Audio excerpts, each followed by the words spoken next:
I'm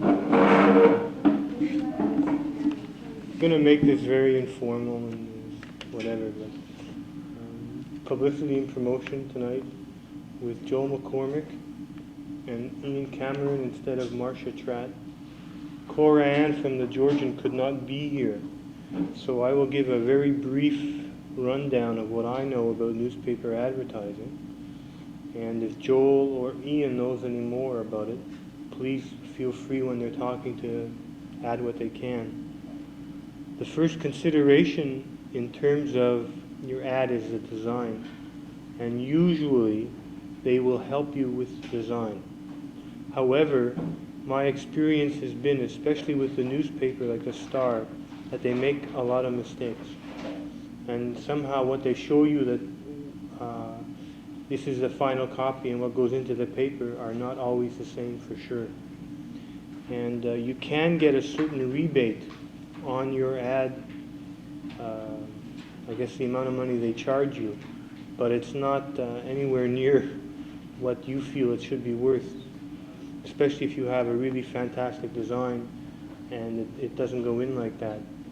The way they design the ad depends a lot on the kind of typesetting styles they have, and they are limited to a certain degree in how much money you're going to be paying them.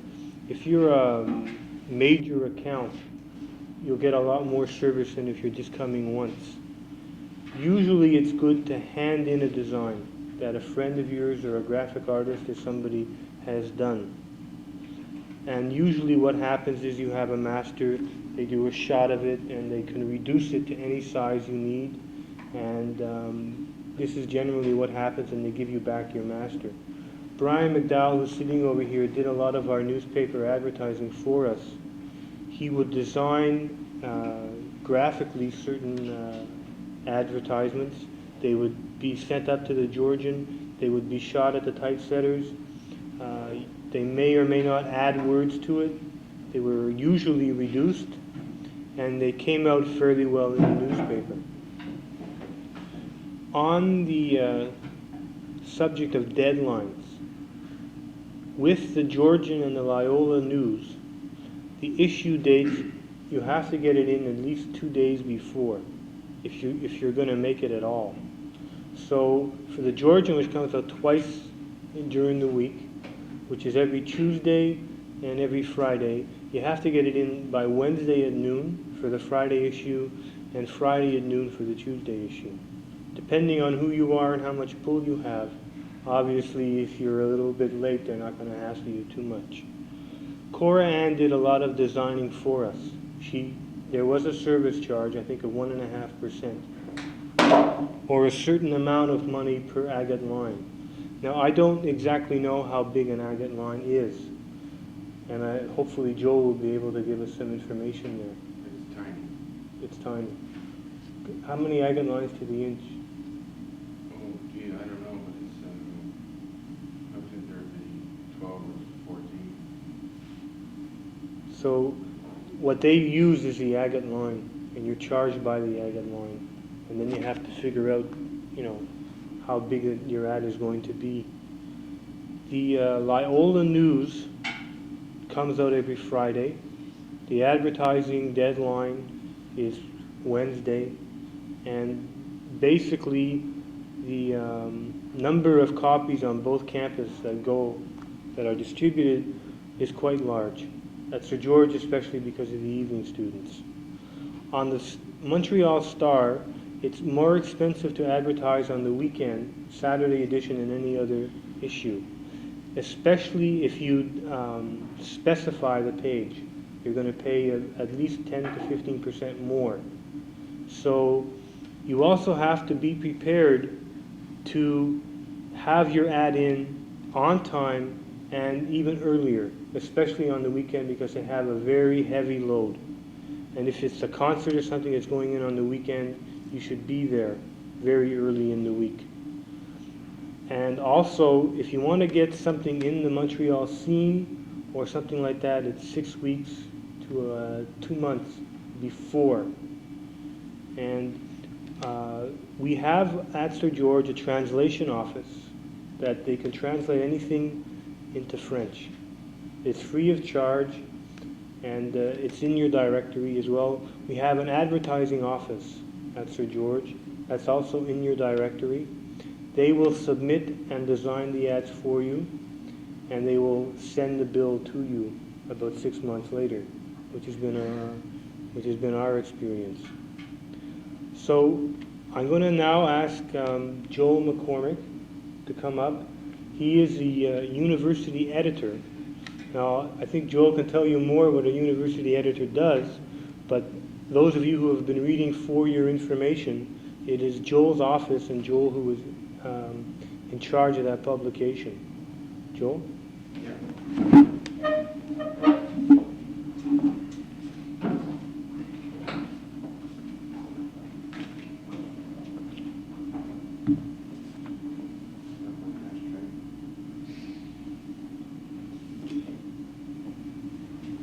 Now, I don't want to talk so much about FYI, which I don't think is what I'm here for. I'm here, I think, for press releases and how you handle them. Taking over from Malcolm Stone, who some of you may know has left us. And I think, having dealt with a lot of student groups, that press releases are often misunderstood. No one seems to know what they're all about, so I'm just going to cover a few basic points. First of all, I think you should know the sort of thing you're publicizing before you try to publicize it. That is, if you're dealing with Eric von Daniken, you should know that Eric von Daniken is not of interest to the police reporter of the Gazette. He's of interest to the kind of reporter that deals with the supernatural, parapsychology, or something like that. To that extent, you should know that, for instance, John Fitzgerald at the Gazette deals with that kind of material.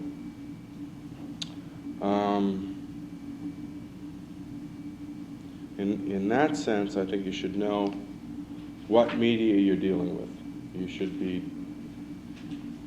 You should know, for instance, that the Gazette is very poor in general news coverage.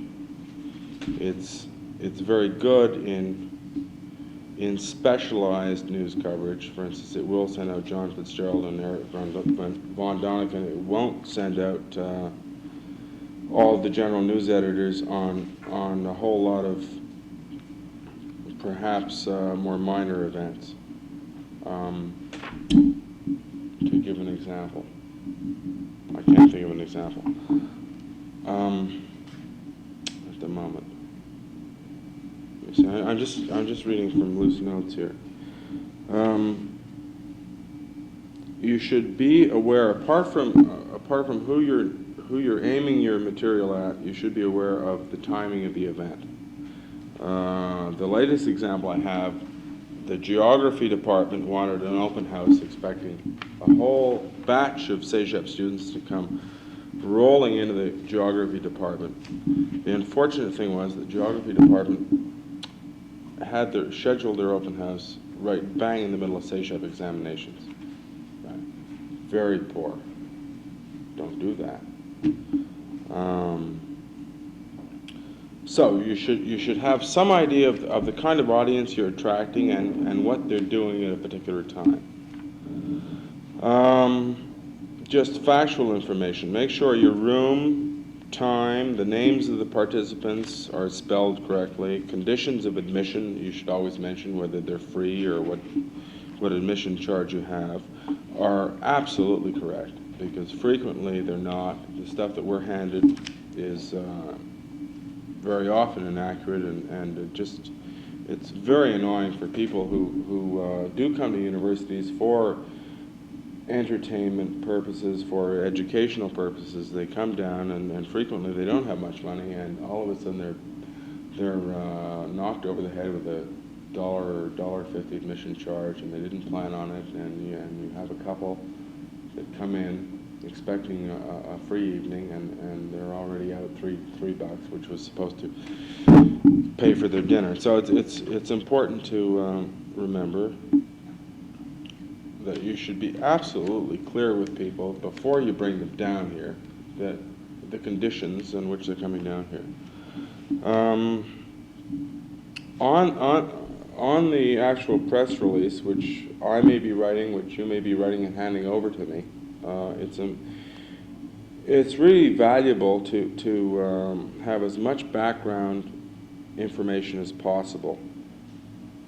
Frequently, we find information is erroneous. Well, just erroneous, and it shouldn't be. Details that might be valuable to the press aren't there. Where the French media are concerned, whether or not the guy can speak in French and deal with interviewees or interviewers in French is not there. And frequently we find that we send out releases in French, and a Le Jour reporter will turn up and say, well, you know, you issued this information in French, and this guy can't speak a word French, and we're pissed off because you suggested by the very nature of your release that the guy could deal with French, and he can't. So this annoys people. Make sure that when you are issuing press releases, and this is a frequent problem, that people are there to back up the information. That when we say Eric von Däniken is coming, and if you want more biographical information, if you want more biomaterial on the guy, it's all available at 879 whatever, and the Gazette or the Star or Devoir phones up wanting this information, and no one is there to answer the goddamn phone.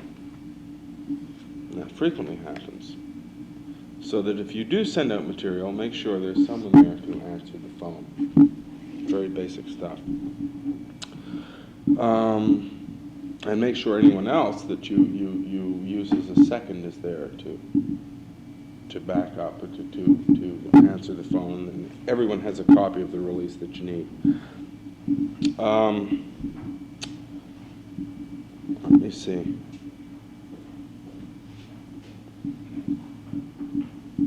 When you promote an event, you have to be crystal clear on the kind of audience you're going to. I touched on that earlier.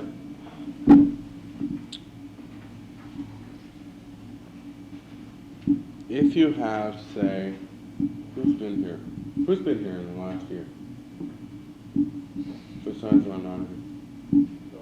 Philip Agee, John Holt, Keys, Wilson Brian Keys. What did he do for them? Subliminal suggestion.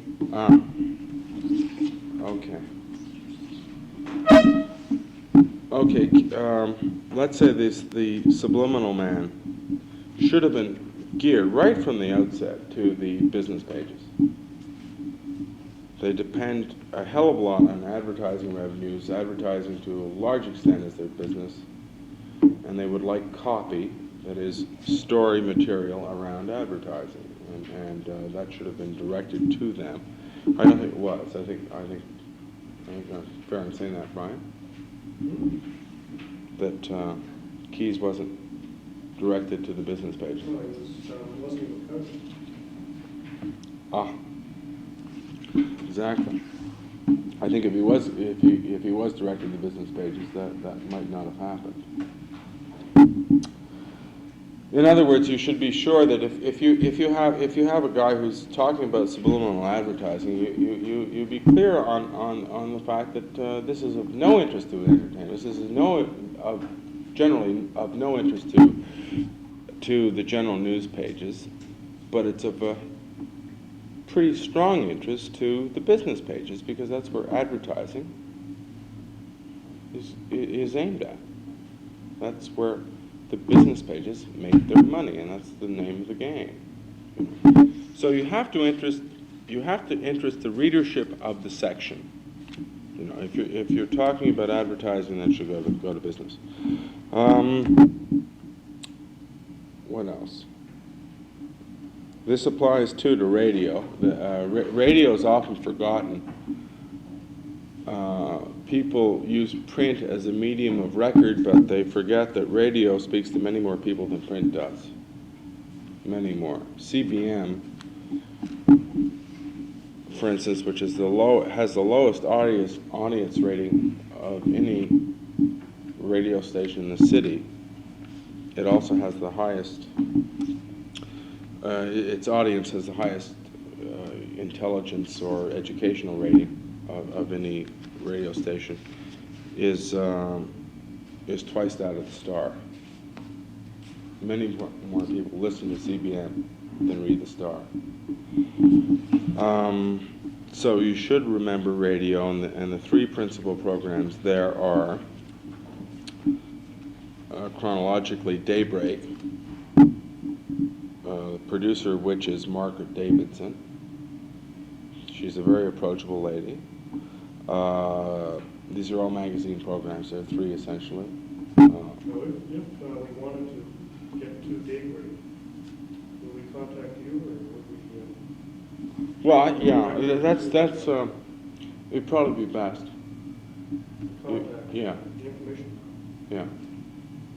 And all the media, basically. Yeah. I'm essentially telling you to do, even if you avoided me and you went directly to these sources, that I would want the same information, because it's much less work for me if I have to untangle all this misinformation and then go to Margaret Davidson, say at Daybreak.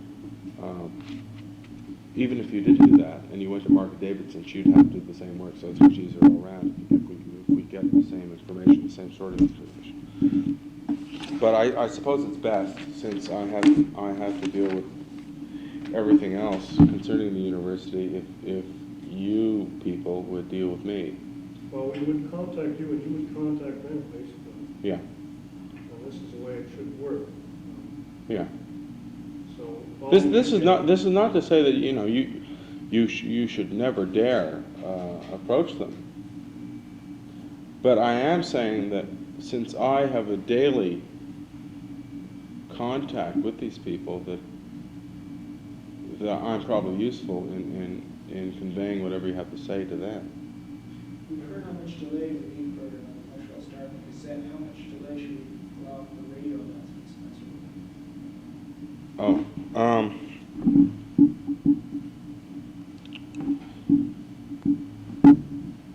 I don't know. It's hard to say. I would allow at least 48 hours if you have something to say to them. If you want to develop a story, say Richard Nixon was coming to town. No, Richard Nixon would be easy. You'd have them here in 2 minutes. Let me see. say John Dean or something like No, they'd be here in 5 minutes. that. Okay. No, they would never be here.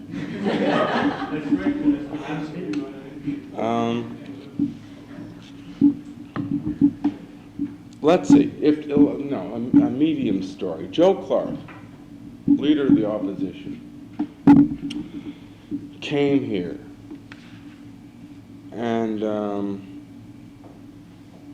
you wanted more than an announcement. You want the media here in droves. Well, it's best to give them, I would give them 4 or 5 days notice and say, Joe Clark's going to be here, and it looks like he's going to talk about this, this, and this, and that's interesting because it ties in with whatever is current. So I would give the media lots of rope to play with, because it means you get a lot more attention. It means that television can move in and feel comfortable and program, let's say, Pulse News will give over a larger segment than it would if you just told them that morning. You know, so it's generally better if it is a sizable event that you give them 4 or 5 days notice. By the way, I don't think I fully covered newspapers. For the calendar page, it's very mundane stuff, but you should.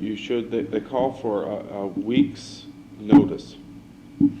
To get into the Saturday pages, they say Monday noon. Right. This is for the entertainment sections in the Star Saturday and the Friday Gazette. Now, the Friday Gazette is kind of a meaningless notice because they say get in there Monday noon for the Gazette for next Friday, for the succeeding Friday. Except that if you ever deal with the Gazette at Monday noon, there's no one there. Right? Because it's a rule that at the Gazette, no one begins work until 2 or 3. Right? So it's important to remember, even for the Star, to be absolutely safe, that you get there the preceding Friday. So think at least 7 days ahead for all notices. What else? When we had the Philip AG, there was a press conference held in the faculty club. Yeah. How was that arranged? Like we just brought AG up there and Malcolm took care of everything. That was lovely. But I know that your office does that sort of service as well. Yeah, I don't know how that particular thing was held. The general rule on press conferences is that if between the two of us we figure we can drum up some reporters, then for a press conference we'll hold it and we'll finance it. Generally, with a press conference, we'll send out a tellback, which is a wire. It's a cable that we send out, let's say at 11 o'clock in the morning. It'll arrive on all the city desks of the papers at 11:30. And we'll say Philip A.G. is here, and he used to be a spy with the CIA and so on. And we'll say everyone's gathered and everyone can meet him at 2 p.m. and they'll be here. That's for Philip A.G. If we tried that for Quebec, not too much traffic. I think it would be a waste of time. One thing we were cautioned about was not to bother the press. Like usually we discussed it over with Malcolm, and he would say, no, don't bother him. I'll put him in his queue or this or that. And how does one determine? Like obviously everybody wants the press to come down and see their speaker. Sure. So how? Or at the very least, they want to see themselves. So how does one determine? Well, I don't know. It's a very it's a very informal arrangement. Malcolm knows the press. I know the press. To a large extent, I suppose we're all friends with the press, and we know what our friends want and what they don't want, and what bores them and what excites them, and on that level, we deal with them. So that if you came down and said, Cowet's in town, I would say, well, that's very interesting. We'll try it, but don't count on anything. I think Malcolm went a little bit on the other side and said, in effect, don't try it. You'll turn a lot of people off. And I think he exaggerated. And I think indeed he admits that. But you should try me out, or try anyone else out. Just out of curiosity, do you keep copies of your telexes or cables you send out? Mm-hmm. For how long? Like if I would have a copy of one that I sent out in January, is that possible? If you had a telex and So let's say there would be one that I would like to have a copy of at the same time that's put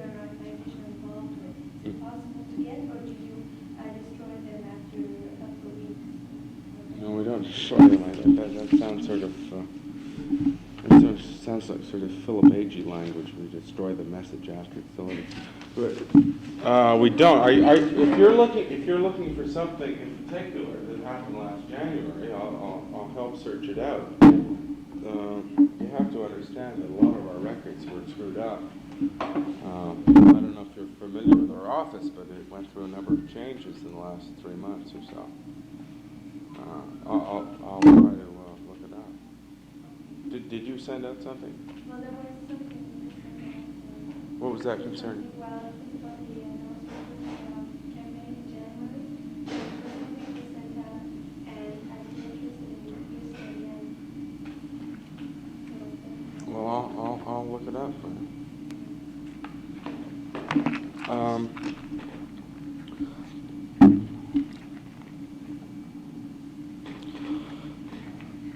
A minor point, but a very big point at the same time, is when to contact the papers. If you have, if you're pushing an event and you really want the papers to come to Philip Agee, and they don't seem to be phoning you and showing interest, and you're getting nervous, and nothing's happening, and that sort of thing. You should never phone the Gazette at 6 o'clock in the evening. You should phone the Gazette from 2 to 4. After 4, they're very busy because they're, well, after 5, they're very busy because they're putting out the paper.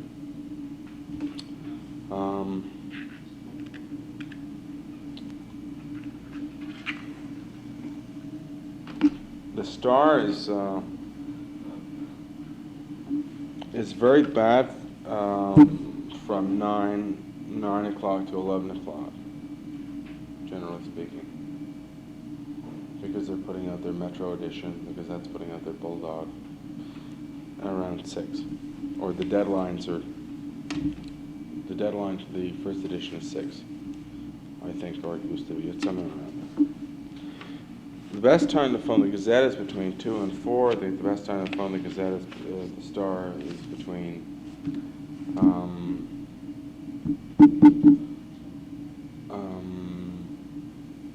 11 and 2, something. What happens when you don't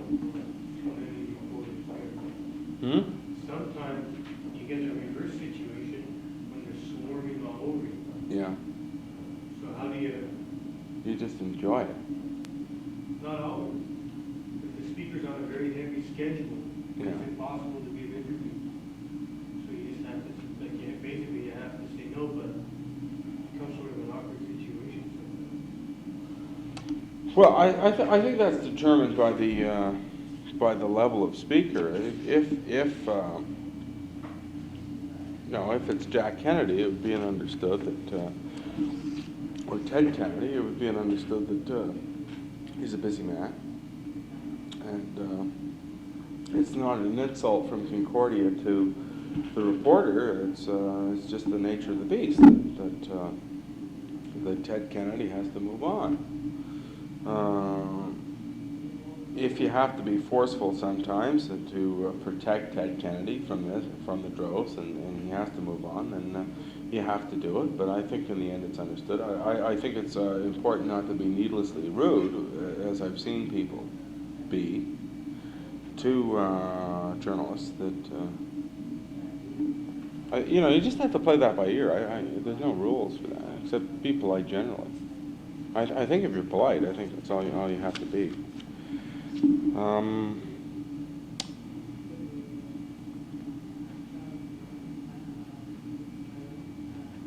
Let me see. Okay. I've seen press releases. I'll just make a very, very general note about press releases that I've seen from various student groups, and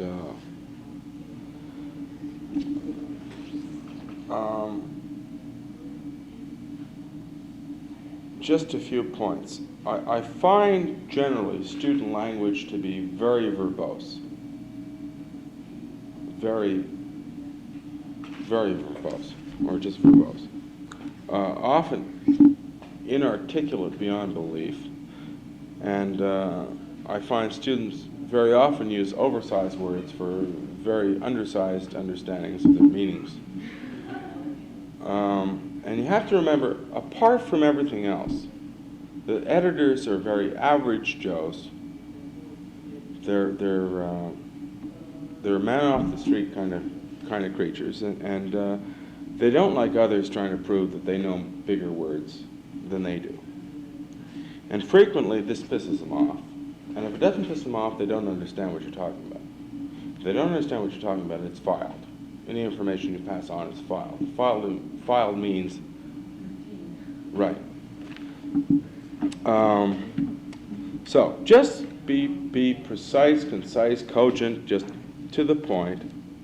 I'm reminded of something a Somerset mom once said, that if you write something, the best way to improve what you've written is to pick your favorite phrase in all of what you've written and chop it, and the piece will improve 100%. I believe that. I've tried it and it works. Another thing with students, because they have titles. Students have titles. Student groups and student officers have titles, and they're vice presidents and chairmen of the board, and they're you think they're going to be on top of Air Canada at any moment, but they're and this brings up sponsorship messages. Von Doniken is brought to you by, and it just often skirts the whole message, because, and I've just written this down, Mr. Bill Lurie, Executive Vice President and Chairman of the Board of Student Activities and Director of the Day Students Association of Canada's third largest university, and a wonderful guy, is pleased to announce that the Day Students Association of Concordia University, the third largest university in the universe, that former President of the United States, President Richard Nixon, will speak in H110 on the latest architectural styles as they apply to the Great Wall of China. And you know what happens to a thing like that? That editors can't tackle all the sponsorship message. So they'll axe that, and then they'll axe the next bit of adjectival work, and they'll progressively axe the thing to pieces. If anything, you should make a rule that if any sponsor wants to be mentioned, the sponsor is mentioned at the bottom of a release, not the top. Get to the point immediately.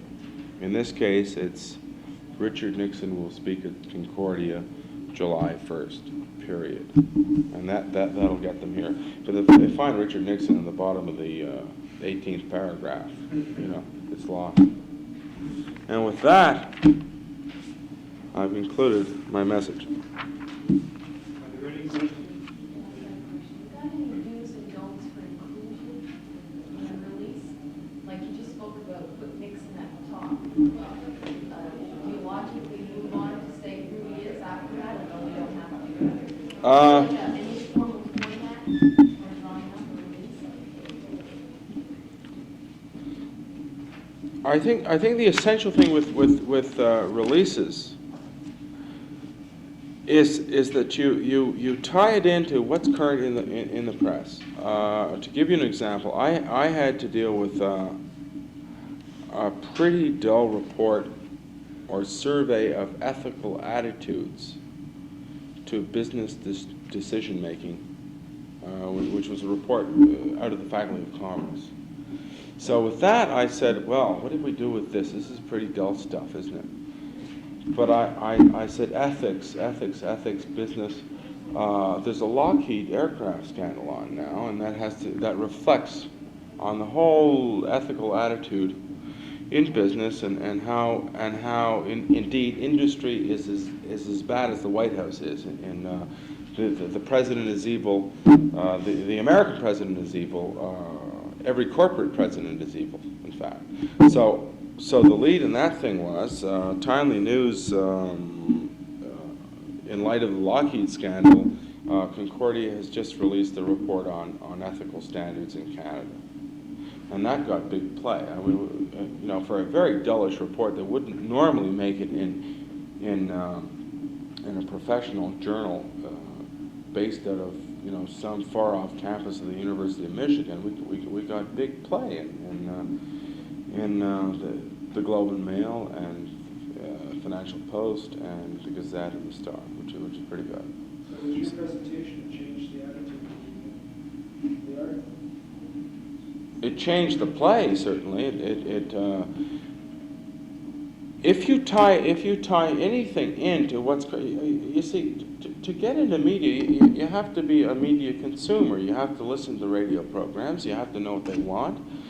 You have to know what they deliver. You have to know what the papers deliver. And if you're aware of that, you can say, Jesus, the Gazette's been doing this kind of thing. Well, this is just up their alley. If you just twist around the ankle, you don't ever stretch the story beyond belief. But I mean, if there's a legitimate play, if there's a legitimate theme that you can expand on, then use it, and you have to use it. How long would an average press release be? Would it be 100 words, 200 words? And should it be 3 pages or? Oh Jesus, no! It should be no more than a page. That's double space. What about photographs? Photographs, yeah, I can see my notes don't. Yeah, photographs are good. Oh, Jesus, photographs are very good. In fact, I have a bit of a.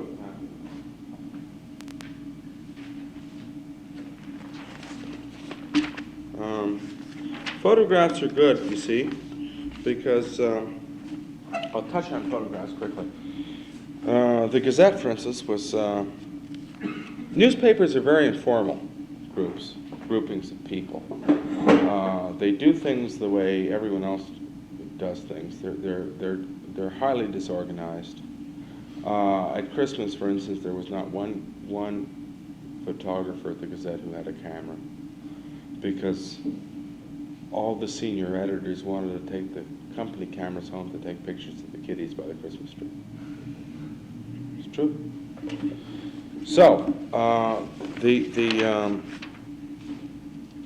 if you provide a photograph that's in focus, it's very good, because from the Gazette's point of view, it fills space. Simple as that. The Gazette cries out about space. You know, they say, oh, we're smaller than the Star, therefore our news appreciation is that much tighter, when in fact it isn't. They have much smaller staff, they have indeed more space to fill.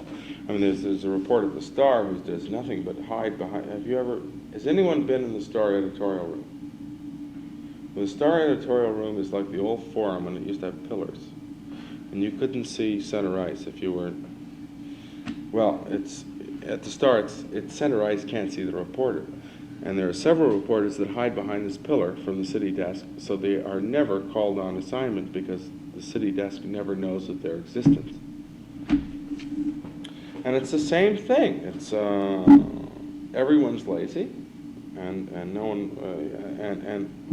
I think the Star particularly is lazy, and they don't do anything. Anyway, photographs. Here's a photograph I was provided with. I'll pass it around. The reason I pass it around is I couldn't bring myself to pass it on the paper. What was that supposed to do? That was supposed to be a helpful addition to this release that reads, and this is an example of how not to write a press release, comes from the Beggars Workshop Theater. And they're going to continue to be beggars until they realize how to write press releases. And this is an example of my other example of how Bill Lurie is president. You know, Richard Nixon shows up 10 minutes later. This is the lead. One of Montreal's most exciting and versatile theater companies, the Beggars Workshop Theater, is proud to present the world premiere of a new theatrical experience. No one still knows anything about what's happening. A play about capital punishment written by Canadian playwright Len Gasparini, okay? Now, with a thing like this, you asked earlier about, themes and so on. Capital punishment dominates the news. This is a perfect handle for a release on capital punishment is the subject of an exciting theatrical experience being presented Tuesday or something. But instead, the lead is about this most exciting and versatile theater company. Instead of going on about capital punishment, which is what Warren Allman, the Solicitor General, is talking about, what everyone's talking about, what the House of Commons is debating at the moment, what Canada is split up about, the fact that 2 New Brunswick cops have been knifed to death, and everyone is excited about let's hang people again. And here it is, lost in the lead. It's a perfect excuse to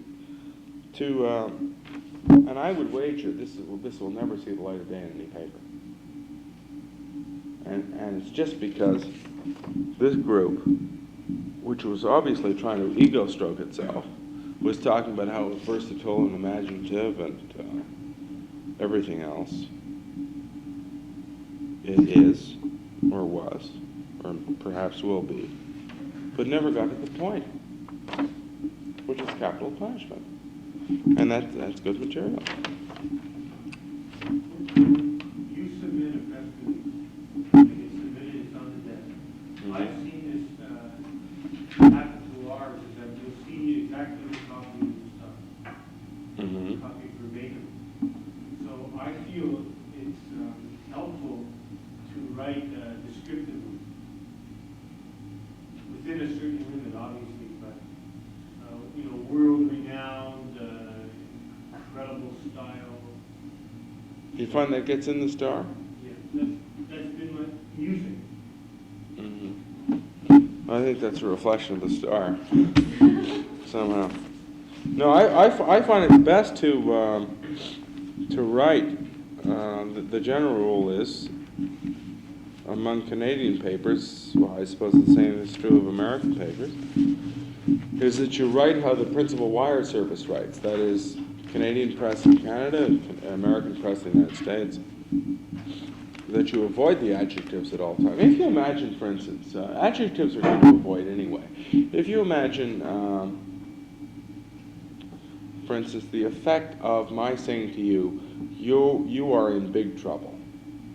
And if I say instead, you are in trouble, I think that delivers much more than my messing around with big and everything else. I think it's true, especially in writing. If I wrote to you, you are in trouble, it means much more, it has much more impact than you are in a bit of trouble, you are in a lot of trouble, or you are in big trouble. You are in trouble carries more impact. I think it's essential that especially if you want to get into print, that you just drop the adjectives, drop the descriptive rubbish, and you just say what you mean as clearly as possible.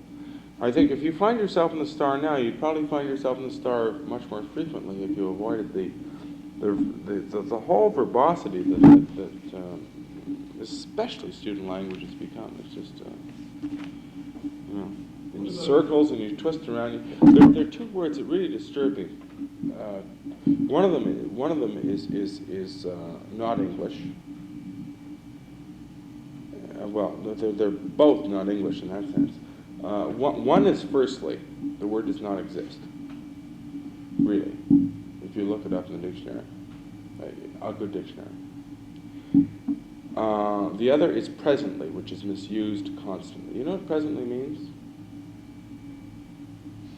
Anyone know what presently means? Brian? Currently? The normal thought would be currently. No.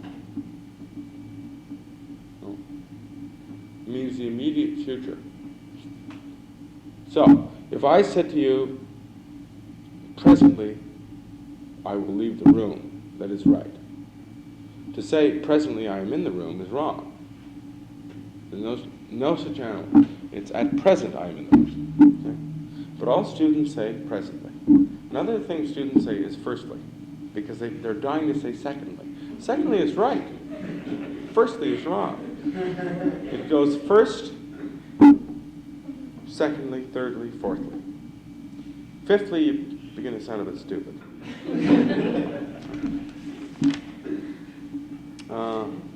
But I'm sure I'll be dealing with language through the year, so I won't dwell on that now. So the bulletin board have various radio stations. Yeah. How does one, can you tell us a bit about how one gets in touch with them, what the procedure is, short and sweet, or? I would prefer that you know, it's entirely up to you, but I would prefer that you deal with me, because, or deal with someone in the information office, because if we're dealing with them, it's really kind of simple. If we're dealing with them as Concordia, and you're dealing with them as Concordia, and we have two voices instead of one, it pisses them off. They don't know, you know, what are you talking about? It just complicates things. I would say as a general rule that you give us 2 days notice. I mean, you can give us 2 hours notice, but you're going to get 2 hours worth of service, you know. No, we'll try, but frequently the producers will say, well, you know, Jesus, you should have told us this, you know, 2 or 3 days ago. So. But anyway, the long and short of it is, if you tell us, you know, we'll be more than happy to pass it on. As a student organization, what sort of priority do we get in dealing with your office? Like, do we get the same service as a dean of engineering? Oh, you get the same service as he might get. Yeah, I don't know. I can't promise the same for the dean of arts. No. If truth be told, you get better service from the dean of arts, because no one really likes the dean of arts. No, there's no priority. I mean, it depends who walks in the door, and that's how it works. The students. Yeah. You know, if you happen to be before the dean of engineering, then you're before the dean of engineering. If you're after him, you're after him. If I walk in with a big full-page ad that I want to run for an event or something, like for the school, what would be your first reaction? I direct you to the advertising department. That's it.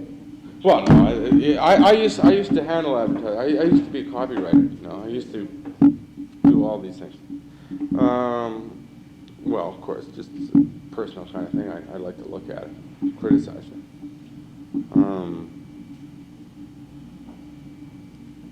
Generally tell you how much more intelligent I am than you are. If you try to have a huge ad to run in the paper, take up the full page of the paper. Yeah, I tell you it's expensive. Yeah. But apart from that, why? What would you want a full page ad for? Well, just like if we want to run an event and we're trying to promote it to make it a huge success, and we thought we needed the large display. Yeah.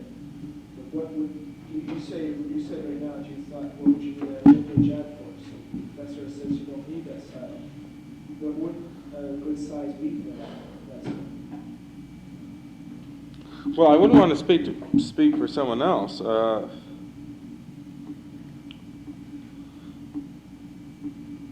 I'm much more in favor of smaller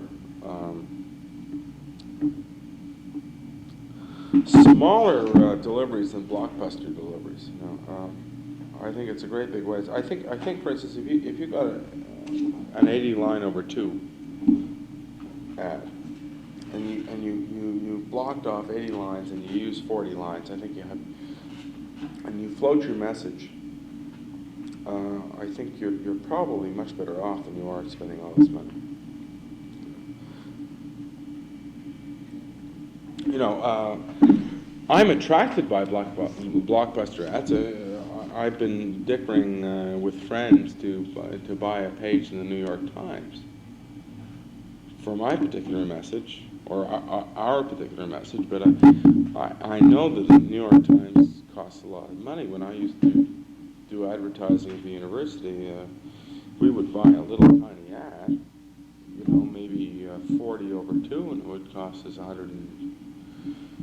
almost $200 for that. And even at that, our styles were, we would run 12-point bars, and the New York Times code is that nothing over 8-point be black. It has to be screening. And I know a full-page ad in the Times costs, you know, $12,000. And I didn't have that last Tuesday, so I said no. I'm talking about the student paper. Oh, buying a full-page ad in the Georgian. That sort of thing. Oh, that's fun. That's paid for. Yeah.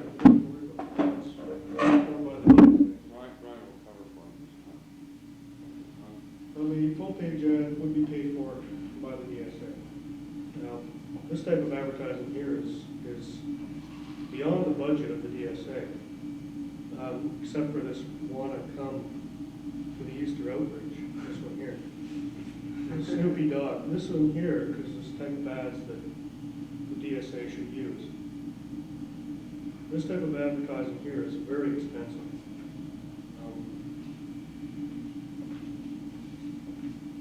The Georgian doesn't charge for any type of advertising that you want to put in. Can they handle that type of artwork and that sort of thing where you want the color or the depth? Like the first ad we have to. The Georgian can't cover advertising, except for red. No, I mean like not color, but like the depth of the first ad, Lenny and that. You want it to come That across ad would the cost face. $750 to produce on that paper, maybe even more. What's the paper? You know, silver, so that's the ink. That's the ink, yeah. Probably covered stuff. Yeah, I would think so. Yeah, but you can't go changing the stock of the paper. No, Unless you're terribly rich. No, you're talking about the poster, I suppose. They post it. Well, that would cost quite a bit of money. For DSA advertising, you couldn't. The best ad here is maybe the anonymous pub for the inexpense. And for major Montreal newspapers, that size, any of these sizes are too large to talk about legally. Yeah, I'd say so. Some It'll of work. them you could get reduced, you know, some would be reducible to a newspaper size. Yeah, but I can't think of one that would be legible. That's the problem. No, the point is that in dealing with Yeah. every ad you see in the paper generally is so over-designed that if you just got a simple message in, you know, for instance, that's why black, for instance, come into poster work, because everyone went crazy with color, and as soon as you started producing a black and white poster, you were original again, you know, you just joined the 50s, and all of a sudden you were alone. Everyone thought you were, you know, great stuff, you know, and the new Andy Warhol, you know, just come to lay an egg or something. Well, what's in now? What we recommend now? Black seems to be the color, so what do you do? Yeah, you had to move out of black now, because that's in. I don't know. I'd choose pink, something a day glow. I don't know. No, stick with black, but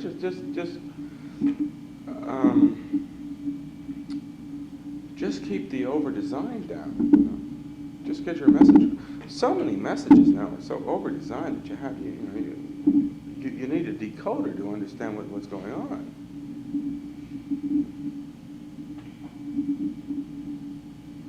But I'm not here to speak of advertising.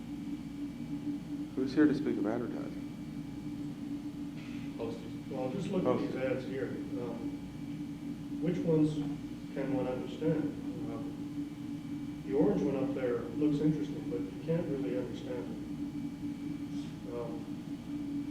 I can't understand it from here. The one with the anonymous sort of type of lettering, or like a kidnapping type of thing. Here's the thing to avoid, this interaction thing. Yeah. Very.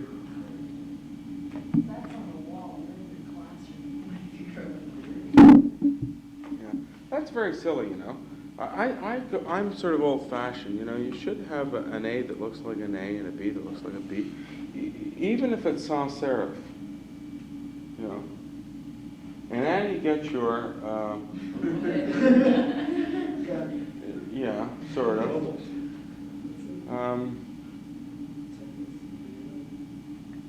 I'll tell you, the ugliest type in this whole batch, but the most understandable, is in concert.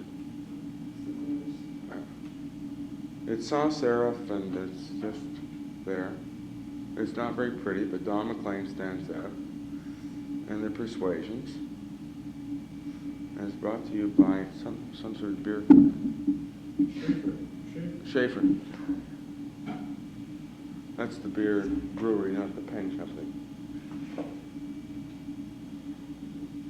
Now this is very pretty, but you know. That sort of thing would that be good in a newspaper or not? Oh, that wouldn't be bad in a paper. You know, because you have the paper right before you. You're not trying to catch it at a distance, and it's attractive. And anything attractive, people tend to look at. But you know, when I see interactions like that, I just get very impatient. I say, someone's trying to make a fool of me, and I'm not up to their game. I'm trying to prove that I understand what they're talking about. This thing attempts to say too much, and I don't like reading over baseballs or whatever this is. Winnipeg, Ottawa, Laval, McGill, this kind of rubbish. And you get your gun is nice, in a kind of way. I emphasize in a kind of way. The anonymous pub is nice, but then the anonymous that takes up too much space for what it says. I mean, what's the message there? The anonymous pub or the Thursday disco featuring the Pilgrim? Don't know. This is the best post of the lot. Who produced that? An American. Shows you, the Yanks do it all best. Really, when it gets down to it, you know, you can be critical, but there they are.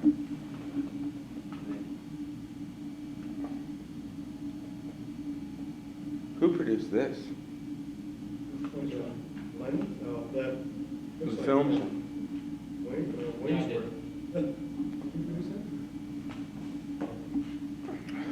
That's like a brochure. It was a program, it wasn't a Well, poster. that would be good as a program, because you can look at it, you're looking at it close up, it's not a poster. No, but he wanted, So you see- he wanted to post it as well as giving out the door. Yeah, that's the compromise you always get, you know. You're trying to please two different purposes at once. The And Renaissance one is a beautiful piece of, well, that's a beautiful piece of work. That green thing up in the corners, anything know what it is? Well, Hope nobody here did it. orange, it's interesting, you know.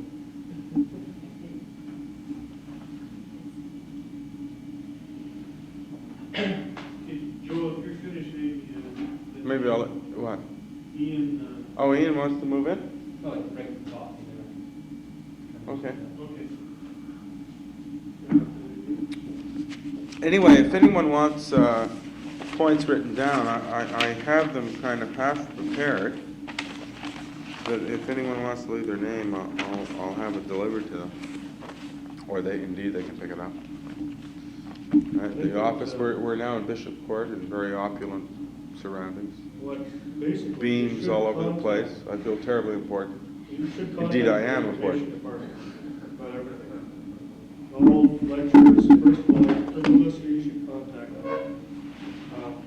the information department as a liaison between the media and Sir George DSA. This is something that we didn't do this year, and we should do more in the future. Joel, speaking of Loyola, do you take care of, do you take care of releases from the Loyola into We coordinate. I'm in charge of publications all over the place. Malcolm Stone's departure has left things a little confused for the moment, but you should just be in touch with the information officer there. If you want stuff, or indeed, if you want material conveyed to Loyola.